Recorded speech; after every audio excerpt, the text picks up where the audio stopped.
صباح الفل والياسمين، يا رب تكونوا بخير. جمعة مباركة عليكم. النهاردة بقى بمناسبة يوم الجمعة، بمناسبة افتتاح الكورس بتاعنا الكوندنسد كورس اللي ان شاء الله هيكون اول يوم فيه يوم 1/1/2024. هشرح في الفيديو ده ان شاء الله multiple choice question.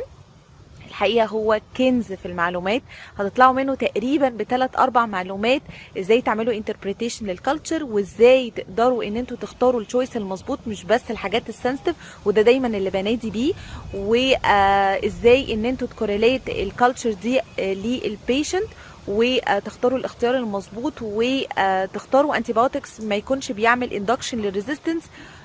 كل ده هتعرفوه ان شاء الله في الام سي كيو. مستنياكم ان شاء الله تعملوا معايا جويننج للكوندنسد كورس يوم 1/1 باذن الله.